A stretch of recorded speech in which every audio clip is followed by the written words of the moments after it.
Hey, welcome everybody to today's SRA webinar. I'm going to turn it over to Sheetal to chair this, to moderate this in just a minute. But first, I wanted to let everybody know that you are invited throughout the webinar to type in your questions, type in your comments into the questions box of your GoToWebinar control panel. And I'll be reviewing those and bringing them up so that they can be part of the conversation too. And with that, I'll turn it over to you, Sheetal. Hi, everyone. Thank you for joining us today for this webinar. The title is Diversity and Inclusion in Risk Science. And during this webinar, we will talk about topics such as incorporating risk science in the university curriculum, and how the risk community can address issues related to risk and mitigation of disparities and risk exposure. And we'll also open it up to the larger group and talk about how SRA can be empowered to address issues of diversity, justice, and equity. We are very grateful to have panelists here today to talk through these issues. So we're very grateful to have the following: Dr. Cynthia Warwick, Dr. Robin Wilson, Dr. Amina Wilkins, and Dr. Vanessa Schweitzer. And so we are going to start off by basically having introductions from each of our panelists. And each panelist will talk through their background, their interest, and also a few of our panelists will talk through their involvement with the new Justice, Equity, and Risk Specialty Group and other projects that they have been involved in. Robin, would you be willing to introduce yourself first?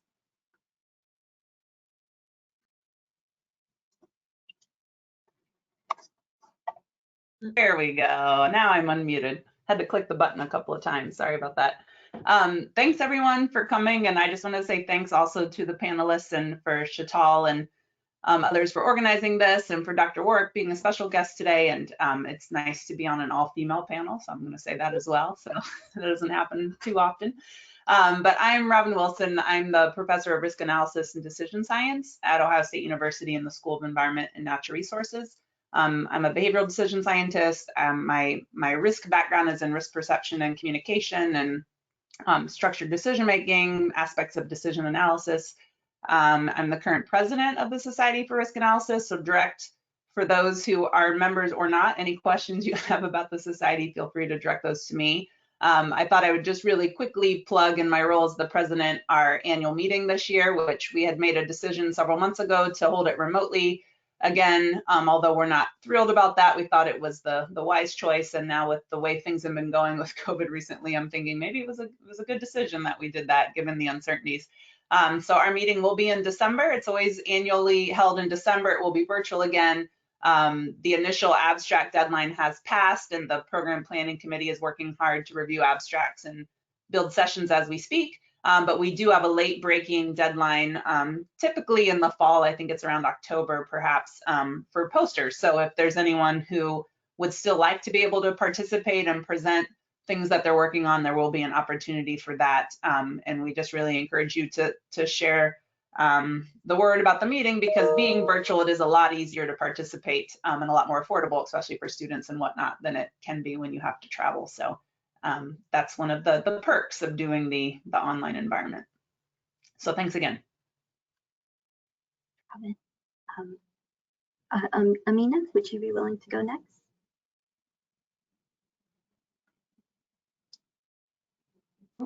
Did we lose Amina? Amina looks like she lost her somehow. Amina froze for a second there. Let's see. Amina, can you hear us now? No, she's reconnecting to audio. Why don't you go ahead to Vanessa? Vanessa? Thanks a lot, Sheetal. So I'm Vanessa Schweitzer. I'm an associate professor of knowledge integration at the University of Waterloo in Canada. I happen to focus in my research looking at climate change and its impacts on many different kinds of societies, whether we're talking more at like kind of the community level, but all the way up to sort of like national and regional levels. But as far as like how I connect to this particular issue of justice and equity and risk and in the society, I happen to be the secretary for the new Justice, Equity, and Risk Specialty Group. And that particular specialty group shares a lot of the same interests that the risk and development specialty group, where I used to be the chair of that group, where given my interest in climate change and sort of the broad international focus, that other group primarily thought about justice and equity in this international development type of context. So now it's nice that we have a new specialty group that instead of kind of operating at more of that like international global level, is also trying to talk about justice and equity issues at a national level, especially when we're looking at the United States. So that's a little bit about me, and I really look forward to having the discussion through this panel. Thanks, Vanessa. Next, Dr. Warwick. Hi, good morning. I am Cynthia Warwick. I am the 7th president and first female president at Stillman College. It's a historically Black liberal arts college in Tuscaloosa, Alabama. And I reached out to Robin Wilson a few months ago because my background is in environmental justice research. And so I'm familiar with that area and risk assessment. But I noticed that there are very few people of color who are in the risk analysis professions or research. And so as an HBCU, I'm always looking for opportunities for my students. And we had just initiated a cybersecurity and a data science program. And I think that risk science or risk analysis or decision science would be a good area to complement these new computational sciences that we've established at the college. So we've visited and we've talked about this, and we said, well, why don't we have a webinar to see if we could generate some interest in partners at some of the universities that do house decision and risk science programs, where we can talk about curriculum sharing or even partnership programs with graduate programs in risk and decision making, as well as looking at National Science Foundation research and training opportunities to provide some experiential summer opportunities for my students so they could be introduced to the field. I think there's just not enough exposure to this area for especially students of color to know. They tend to come to undergraduate programs with a narrow view that's very traditional based on the counselors, because counselors don't know about the new types of research and learning that's out there. And so it's my job to really try to expose my students to the jobs and careers of the future. Thank you, Dr. Warwick. Next, Amina. Great, I'm online now. I'm in a spot where reception is kind of spotty. Yeah, it still is. So without further ado, I am.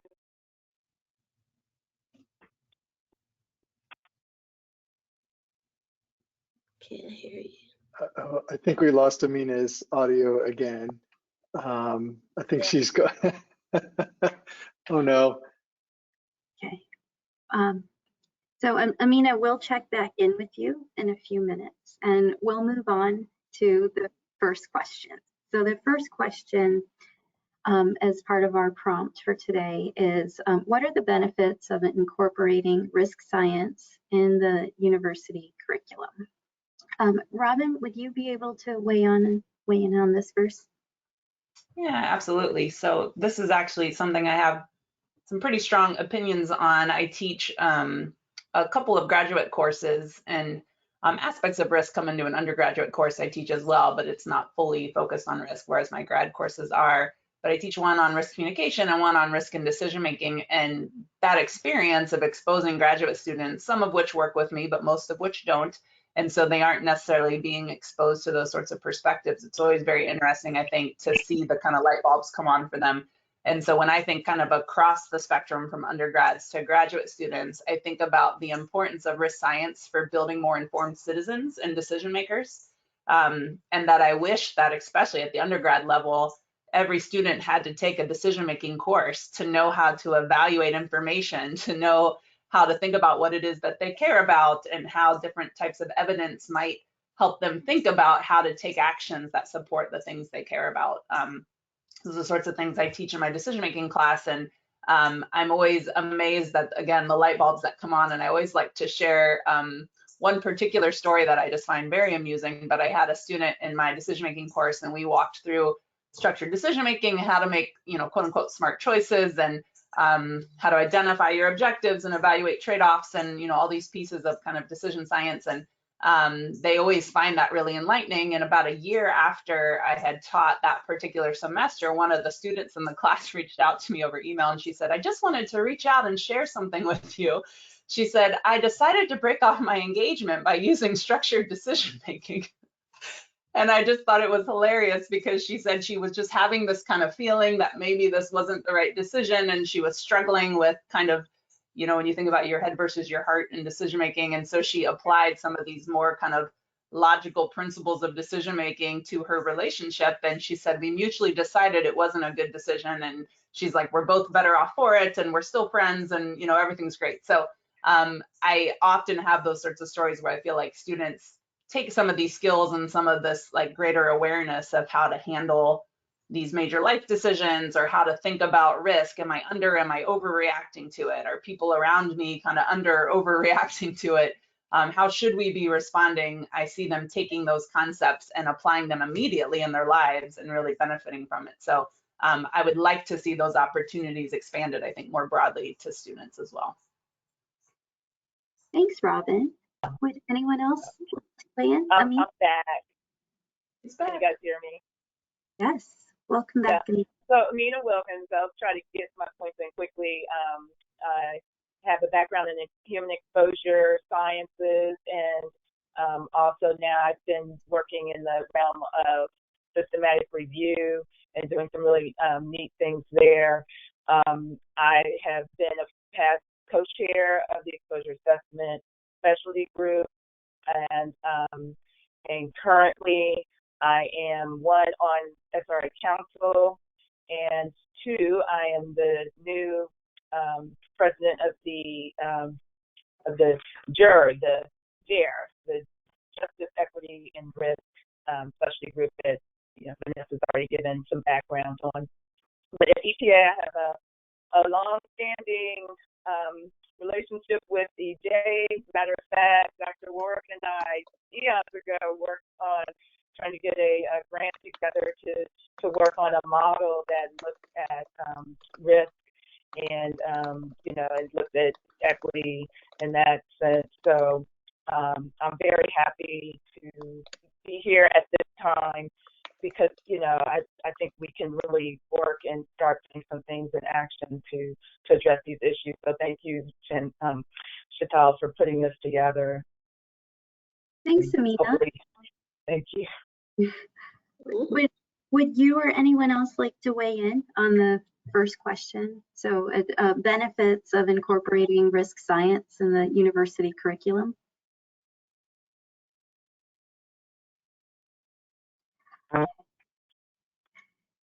So let's move on. Oh, well, I just wanted to maybe say that, it might be hard for some programs to offer degrees other than like the non-core sciences. For example, my son goes to a big tech school, and not only do they have all kinds of engineering majors, they have 4 majors within mechanical engineering alone, and those are majors.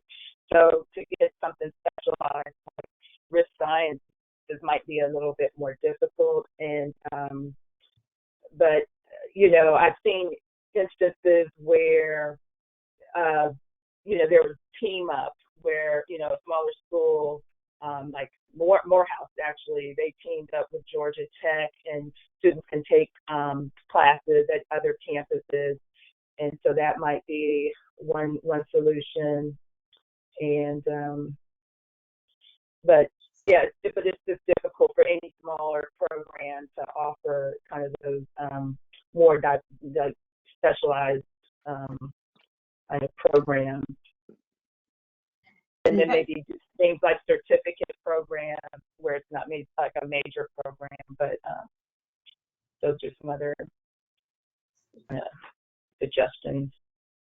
Yeah, I feel like we've had that conversation in SRA before about, you know, how do you bring these perspectives in? And there are very few degree programs in risk science, risk management. You know, it's maybe scattered here and there are a few examples of actual programs in it. But I think you're right. I think each institution has to think about how they can bring that in. Are they an institution that can offer a degree granting program in kind of comprehensive risk analysis, or is it a situation like I was suggesting, maybe it's just building into your gen eds, right? Like certain basic skills or understandings that everyone could be exposed to, even if they're not building a career out of it. And so I think there's a range of ways that this could be done.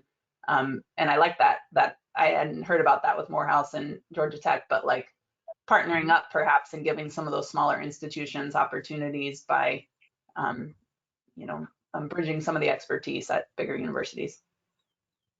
Yeah, well, one of the things that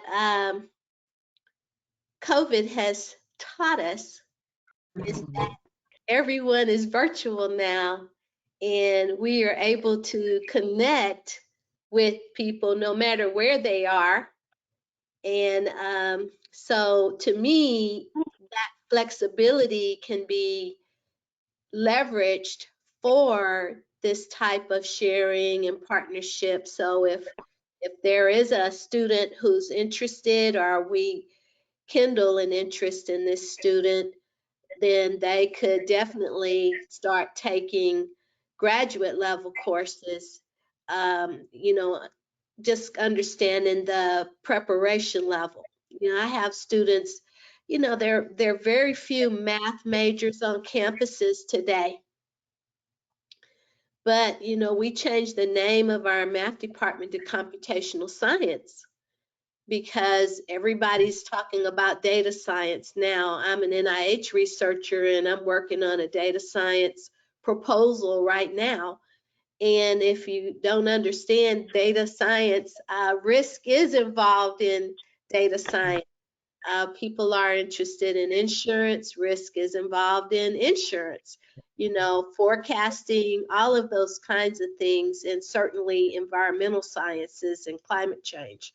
So I think these topics are very pertinent today, and we need to figure out a way to kind of pilot some ways to integrate some of these concepts into existing programs, be it risk science or you know, data science, or even cybersecurity. You know, those are really areas where, you know, well, what's the risk of you getting hacked today, and how much do you need to spend on cybersecurity software and departments because of the risk of being hacked, and how much is that hacking going to cost you in the long run? So just thinking about, you know, and I mentioned this because we were ransomware hacked in 2017. So we're still trying to get all of our data back. So, and that, you know, that was 4 years ago. So it's very timely to have this conversation. So there's mention of programmatic change. So renaming departments and adding programs, changing the curriculum. Is there anything else that universities can do outside of curriculum to promote diversity and inclusion in risk science? Well, I think you have to have summer research opportunities for students from HBCUs and other minority serving institutions. I think the agencies are really interested in using supplements to existing programs in order to make these kinds of activities available for students of color. And that's what I recommend in terms of looking at not just even in universities, but in industry. I mean, everybody does this work, and certainly there are challenges in identifying people diverse people who are interested. And as people more and more, the demographics of the United States are changing. And as universities and companies want to reflect those demographic changes in their employment, in their personnel, we have to do more to facilitate that, so they can't say, oh, well, we can't find anyone. Well, that's going to be the scapegoat every time when if we don't do something at the front end to train more people, expose more people to this field. Well, and another benefit is, the risk sciences offer students who are interested in justice and equity the perfect platform, for being active and actually, doing something to rectify these problems. So, having that in a curriculum, not only exposes, students and others to, there are these other possibilities out there, and then plus it puts it in when you're learning with that context, when you're looking at your mathematical computations, when you're looking at the chemistry, you're directly applying it to a situation that you'll need it to be able to solve problems. So it kind of, ups the learning curve and, that interest and puts it into context. So, I think that's important to keep in mind as well. There's a couple of examples of things our unit has done recently, and they're kind of examples of, put your money where your mouth is, or put your action where your mouth is. And I'm in an environmental unit, so it's not a risk-based, department, but it's a School of Environment and Natural Resources. And the environmental field, just like the risk field, suffers from a lack of diversity. And so the intersection of those two, we have very similar problems and kind of the representation. And so there's a couple things we've done recently. And one, and I think to Cynthia's point about saying, well, we couldn't find anyone, when you're hiring faculty or you're recruiting students, it's like, well, okay, there's that, but also like, what else can we do to make sure there's more people out there doing this? So starting earlier, and we've started, we have a DJ group, so diversity, inclusion, justice, and equity within our unit, who has been really thinking hard about like, how do we, increase the pipeline of more diverse people doing environmental things. And so connecting with our big kind of public city school district and talking with them about how can we engage with you and start to expose students at a younger age to some of these opportunities. Because if they're not exposed to that, then you're right. When they're going to college or when they're getting to that kind of adult phase of life, they have no idea that this is even an option for them. So we've started to do some programming with some of our local schools just to kind of create that exposure at a younger age. And then recently, I chair our fellowship committee, and our university has a big enrichment fellowship program where we can nominate students in all sorts of ways to diversify our community. But we'll often find what we feel are really deserving grad students who can't even be nominated for that competition because their GPA is too low, or because there's something, even though the metrics are different, we find our hands tied at times trying to recruit students. And so I finally this last year suggested to our grad studies committee, I said, why don't we have an enrichment fellowship? We have TA positions. We hand out TA positions as matches to university fellowship recipients. And if we really care about enrichment and diversifying our community, then we should be reserving one of those every year for our own unit level enrichment fellowship. And that gives us an opportunity to support and provide funding for a student who we think is deserving, who won't get that opportunity maybe through the university competition. So I think just little things and being creative and thinking like, if this is important to us, then what can we actually do to improve our, our situation when we're out there looking for people to join our community. And I think sometimes we have to kind of back up a few steps and think about how to increase those opportunities.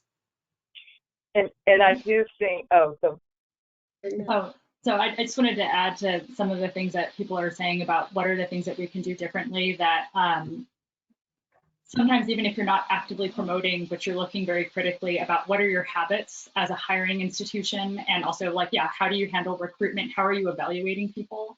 I happen to be very interested in all of the implicit or unconscious things that are done that act as gatekeeping and actually keep talent out.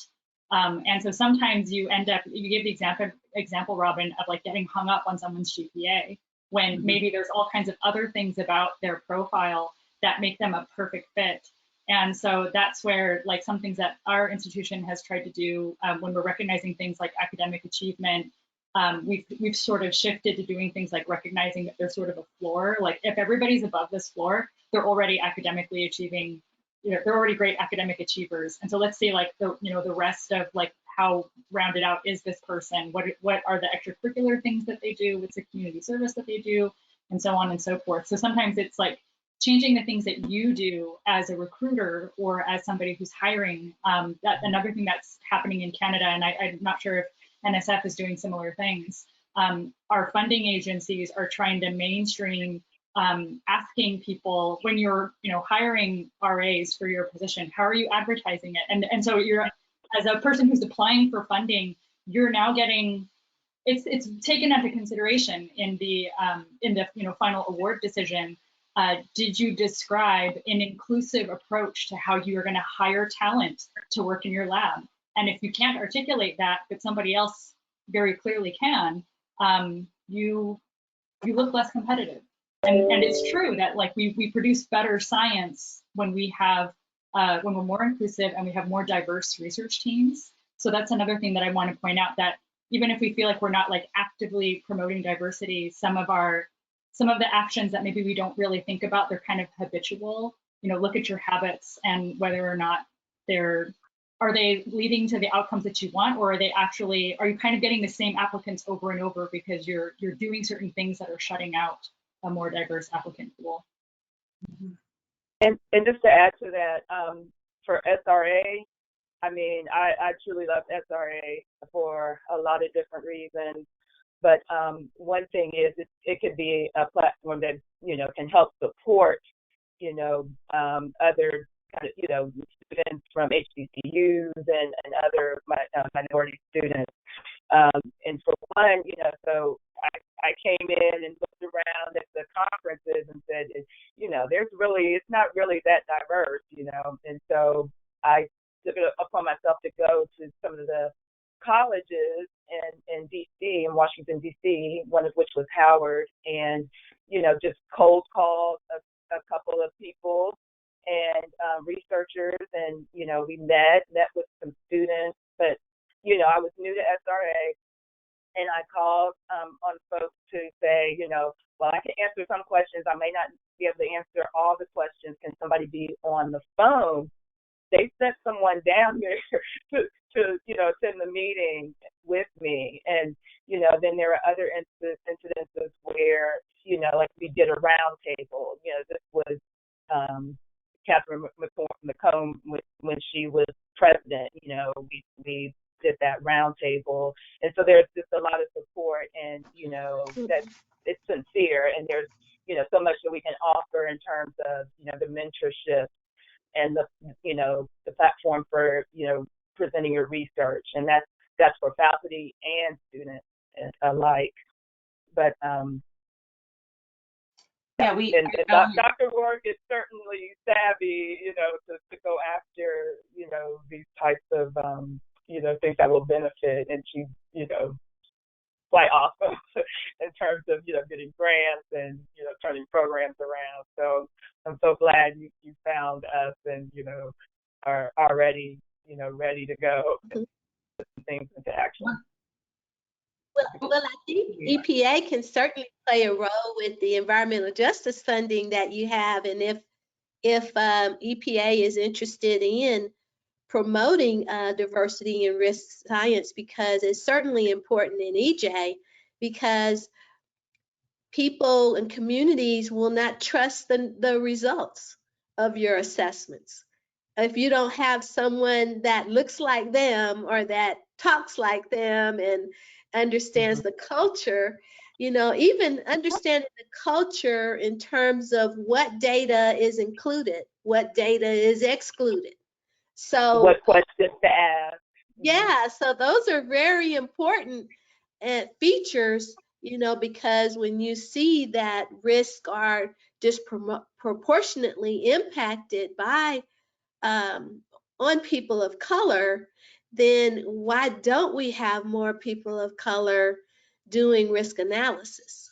And that would help, you know, us have more confidence in the analysis and the outcomes, and also help us develop interventions to change the paradigm. I mean, you just can't stop with assessing risk. Once you understand, you know, this is real, perception is real, right? Risk perception is real. You have to do something to allay those perceptions or solve the problem. And if we develop more professionals who are of color and understand the culture and the reason for these perceptions, we can move this science further. Right. And we know the demographics in our country are changing rapidly, but yet the people conducting this kind of science are not. And so with climate change, we're going to see more and more issues of disproportionate exposures because of the vast socioeconomic differences in our communities. So having people to have that voice and have the science and the understanding in order to translate this highly technical information to communities so that they can provide better input is really needed, you know, so on many fronts. And just to back up one of your points, when I first came to EPA and I was figuring out what they did, and you know, we're looking at exposures, and part of that was based on the foods that you consume, and I'm going down the list. I'm like, well, where are the greens? You know, I don't see that. And then I was even trying to tell my supervisor, like, she's like, what is that? And I'm like trying to explain to her, and the closest that I could get was like spinach, you know, like Swiss chard, you know, like it was totally, you know, it was foreign. And then, you know, we had scenarios where there was you know, you're in your car commuting, but I come in directly from undergrad, and so I'm like, well, my scenario is not only am I sitting at a bus stop, you know, soaking up all the fumes, I'm running after the bus for my, you know, several blocks to catch it, with, you know, increased, you know, lung activity that just like blows the exposure up even higher. So yeah, it's definitely important. And there have been other situations where just having that knowledge, it didn't even have to be, you know, based on race. It was based on being a mother and knowing, you know, school situation. So Yeah. So that diversity is very important. I had made a note when you had sent the prompts around originally for this discussion, and just like underlined representation. And this conversation is bringing to mind, I think it was Brooke Fischoff wrote a paper, it's been a long time ago now, but about the like evolution of risk communication, you know, and like the 7 stages at the time. And it started with, we just give people the numbers, right? And then it's like, well, then we explain the numbers. And then, you know, and like how we've learned over time how to really do risk communication. And I feel like where we are now, and this is maybe the next evolution, is we for a long time preached about transparency and engagement and two-way communication and procedural justice, right?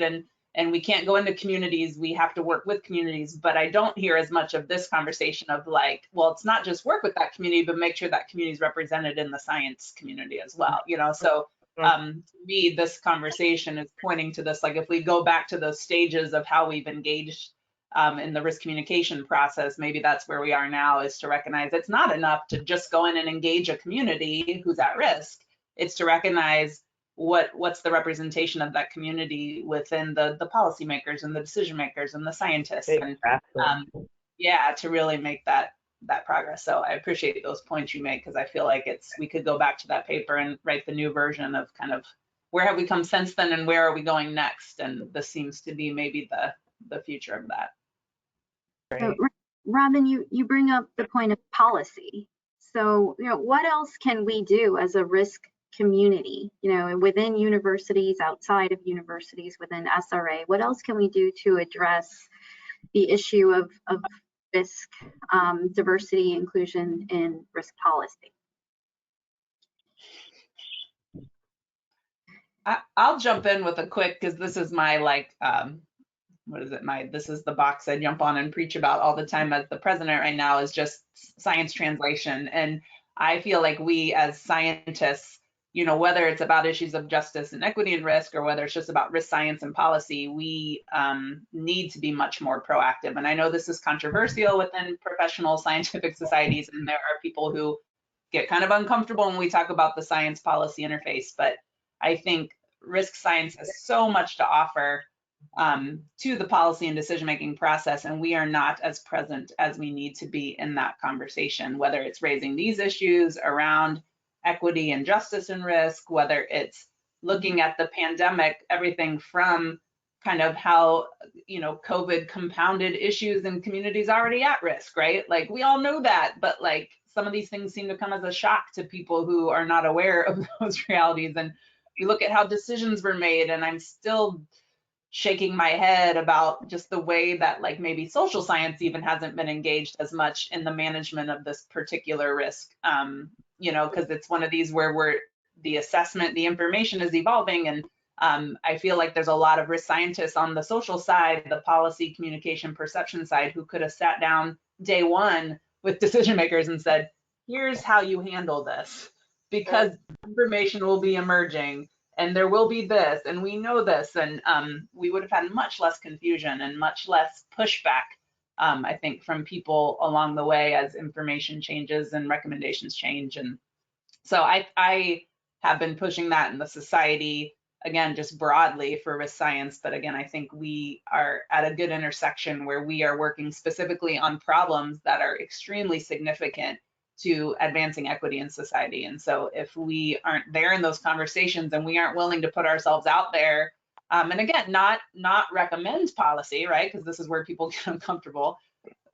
Science doesn't make decisions, but make sure the science is there to inform the decisions. And I don't think we do that as well as we could. Yeah. We have a question from that I think fits in fairly well with this. It may be just the same answer. This is from Pia Schweitzer. So this is an international question. She's joining us from Europe. It says, thanks for the great discussion. I would be interested in hearing the panelists' thoughts on how diversity and inclusion could work in an international context concerning global changes, e.g. Climate change. Questions like what counts as valid evidence and proper decision-making come to mind. I think that kind of fits in with your pandemic comments there too, Rob. Is that a Vanessa question? Or a Vanessa Yeah, response? I could take a quick shot at it. I apologize. I've got some work happening on my house, so hopefully it doesn't get too loud over here.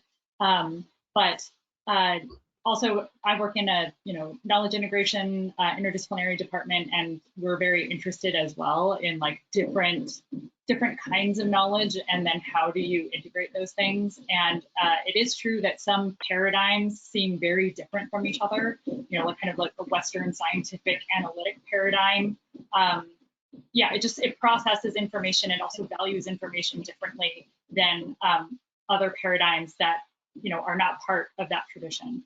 And so I don't have like a final answer for it because I'm still learning about it myself. I'm also a director of a Waterloo Institute here on complexity and innovation, where we have very close ties with a social innovation research center as well. But trying to bring together those sort of qualitative and quantitative ways of knowing. I know that like in SRA, when we talk about what do we do with risk, Robin, you mentioned risk communication, that there's this analytic side, but also a deliberative side to the risk sciences. And I guess I feel like I'm still very much a student of how do you do deliberation well. And I know that I've like participated in various examples of how, there are also European traditions of deliberation.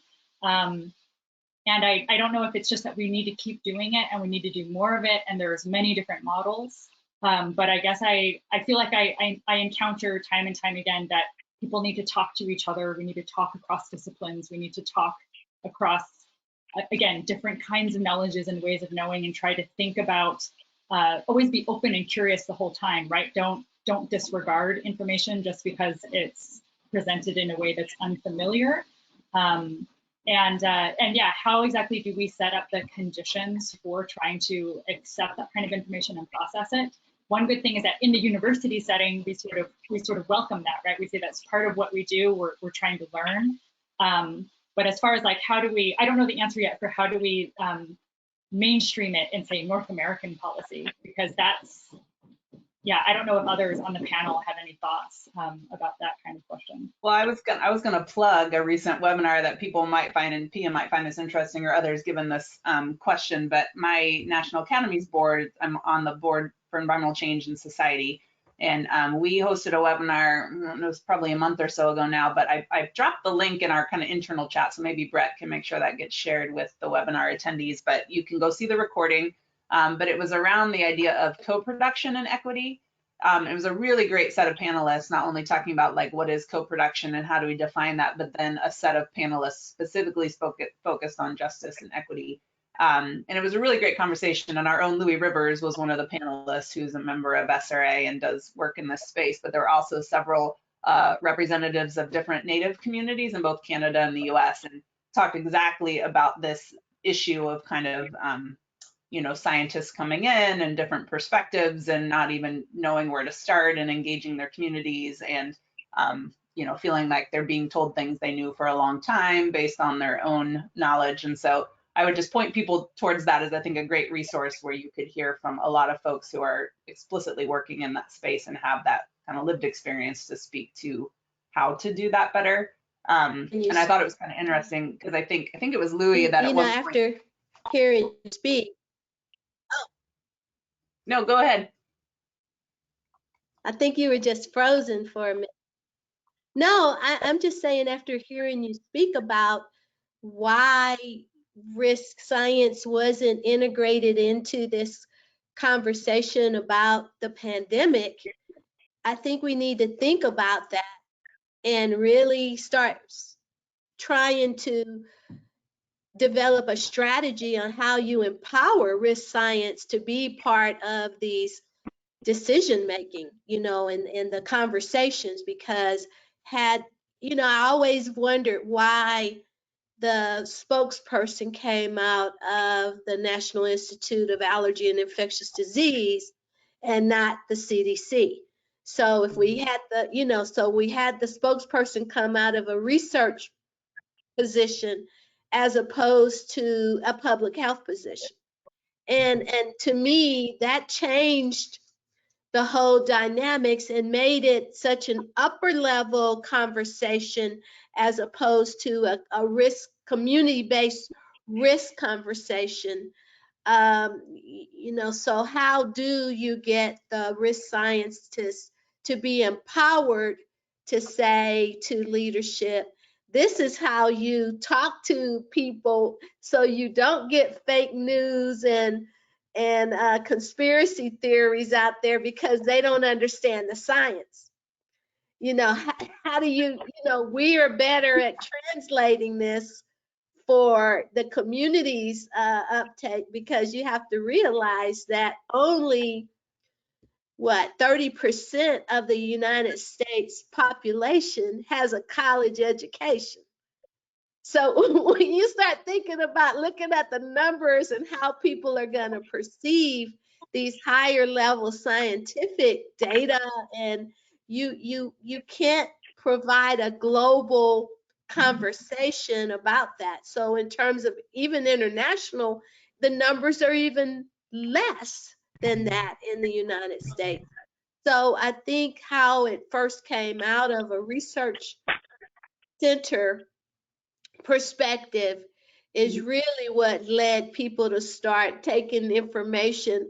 You know, and I tell my folks that at Stillman all the time, when people don't understand what you're saying, they're going to think about something they know and they're going to make up something. I said, so, oh, what I heard him say was this, which it really wasn't, but this must mean what they mean. You know, because I know what this is. I don't know what they're talking about, but it sounds like what I understand.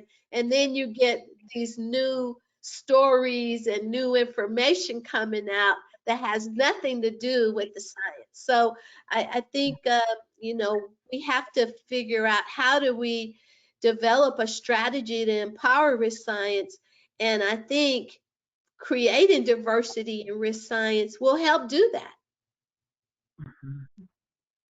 So what else can we do within the role of SRA, within the role of SRA membership?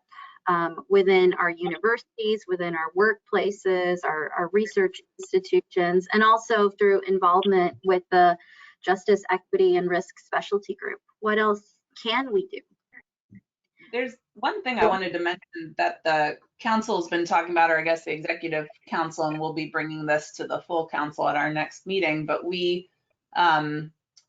have always, in terms of attending the meetings and thinking about opportunities for people to even participate in that, because again, you could be coming from a background where that's not really an option, or it's more challenging for you, and a whole range of students might find that financially challenging. And so we've always had opportunities where we've supported student attendance through kind of travel grants, and also international attendance for people who might be coming from kind of countries that again are maybe economically disadvantaged. Well, just recently, and some of this was through conversations with Vanessa and Amina and the Justice, Equity, and Risk Specialty Group, but we talked about, like, why don't we have a category of support for students who would diversify our community at the meeting?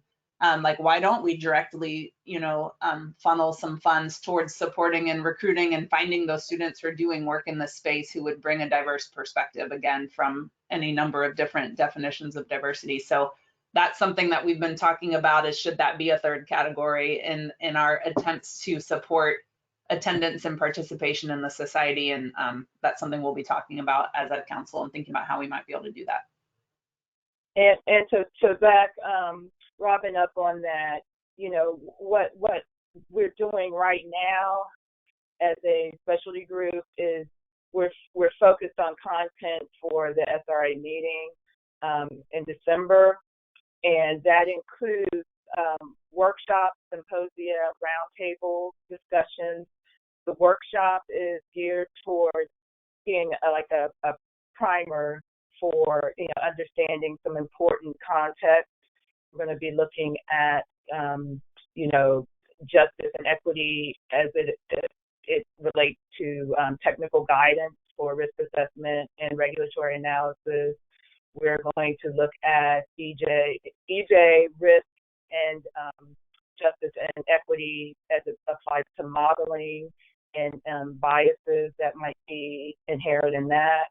And also look at cumulative risk, which is, it's definitely related to justice and equity, because a lot of times, it's not just, a single chemical. It's not just, like this one pathway. It's, cumulative. So we're looking at that as well. As follow-up from the workshop, we have a science roundtable where, we can, if, there's some burning issue that we want to continue to discuss, we can do that, as well as, follow-up for this type of discussion as well. And then to further back that up, we have scheduled meetings with Justice and Equity Specialty Group. And, so in addition to the content for this meeting, I want to maybe identify some type of project that we can all work on, some issue that applies to, the exposure, to the dose, to economics, something overarching where each specialty group can try to take a chunk of that issue and address it. And we've had other members who said, let's have a special edition within our journal. So maybe, we can utilize that as a platform for getting things out after we assemble, but, maybe do a poll of some sort to find an issue that we can tackle. When you look at this, it can be so daunting, because there's so much, but if we can narrow something down and have, some effective energy behind it, I think we're set. We have the structure in place to get some things done. So. Amina, what would someone do if they wanted to join the specialty group or get on the mailing list? What would be their next step? Sure. There's a direct link if you go to SRA.org, and there is a specialty group link, and you can sign up that way. I'll check. But Robin, you might know better than I do, but there is when you renew, I know that you can, check your membership and then check for your specialty group that you're interested in joining. And, to increase the participation, we have waived the $15 fee if for those who need to. So if there are people out there and students and it's tight, or COVID has impacted you, don't worry about any type of fee, and you can join. Can anyone attend the meeting during the annual meeting? Oh, yes. The general meetings are scheduled for the last Monday of each month at 12 o'clock. And I'll put that information on our specialty group website, which you can access from SRA.org. Awesome. Thank you. Brett, was there anything else that we could talk about before we wrap up? Yes, we have two other questions, actually. Let's see. One of them says, can the panel comment on diversity and inclusion of people and diversity and inclusion of ideas?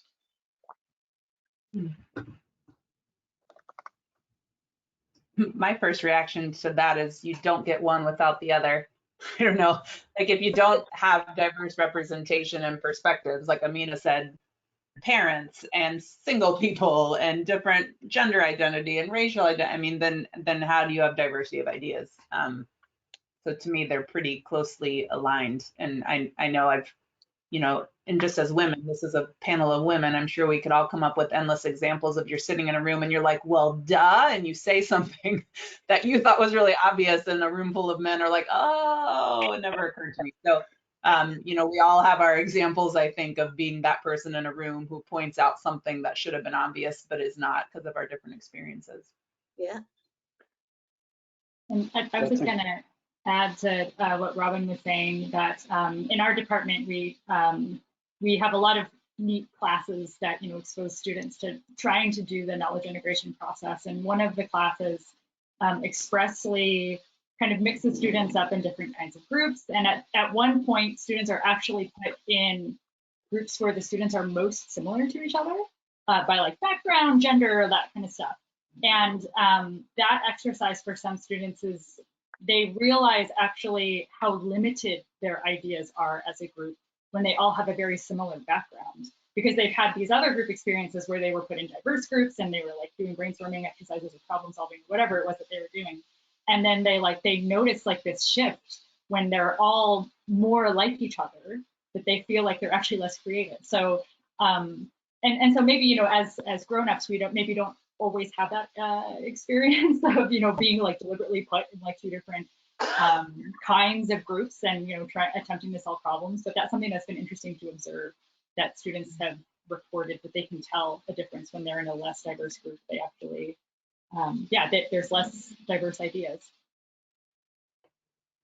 We do have one other question, although I'd like to comment that I work with everyone else I work with is female. And so I have some insight into that, and it is really eye-opening and wonderful. You're the lone male representative. That's a unique situation to be in. Yeah, I've learned when to be quiet, and that's a very important lesson to learn. So the other question from the attendees is, can you discuss equality of outcome versus equality of opportunity in the context of risk science and applied risk? It's hard. I have a thought, just because in the space I work in, there's a lot of these kind of process versus outcome studies, like when you think about decision quality or people being satisfied with a decision, is it about the process or the outcome? And so there's really interesting experimental work where it's like, people will be happy with either outcome if the process was good.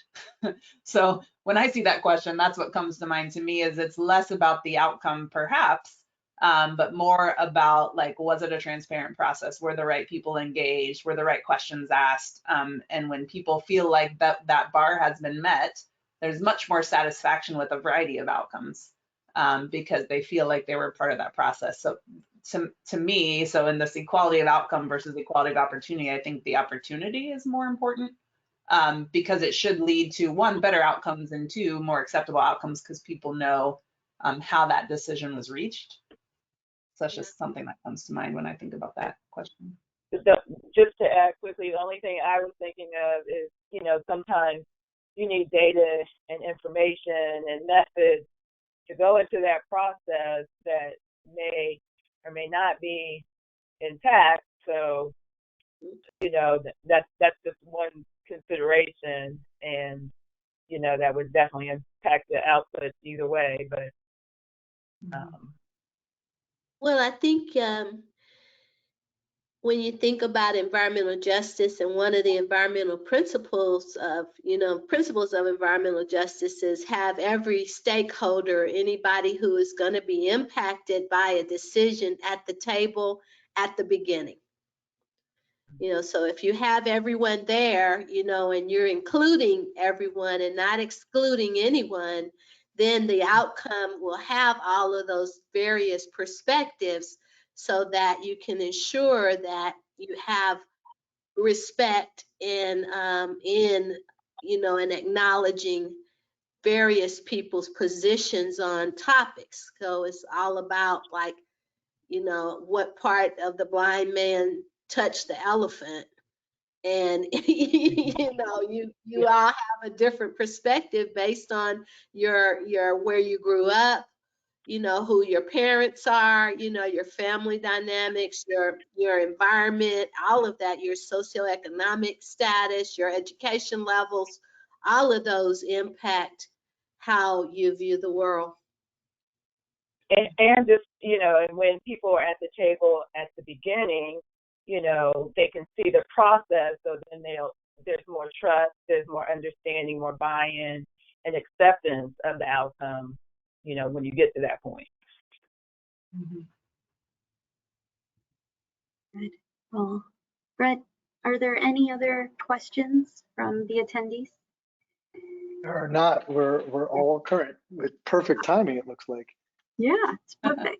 It's 1 minute to noon. So I really want to thank all of our panelists here today. Thank you for taking the time to talk about this very important topic. And thank you also to our attendees for joining us today. Is there anything else, Brett, that we can share with the attendees in terms of how they can follow up, or checking out the SRA website, checking out the page for the Justice, Equity, Risk Specialty Group? Yes, absolutely. Please go to sra.org, and you can see a lot of very good resources, including a recording of this webinar will be there. Recordings of all of our past webinars are there. All of our specialty groups are there, including the one that Amina and Vanessa talked about. And you can see items for our upcoming annual meeting in December. And if you want to be included in that and have any questions, please just reach out to any of the officers or to us on staff, and we will find a way to get you involved. And I would just make one final plug if you're interested in continuing these conversations. Sorry, it's noon on Wednesday. Can you hear that? Tornado siren. It's not real. I can sit here.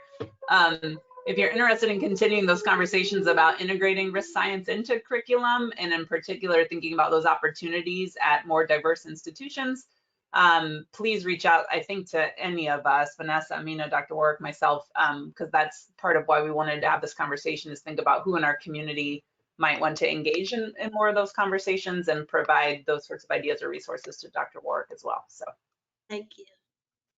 Thank you. Great discussion. Thanks for organizing. Thank you, everyone. Thank you, I everybody. appreciate it. Thank you. So how do you get out of this one?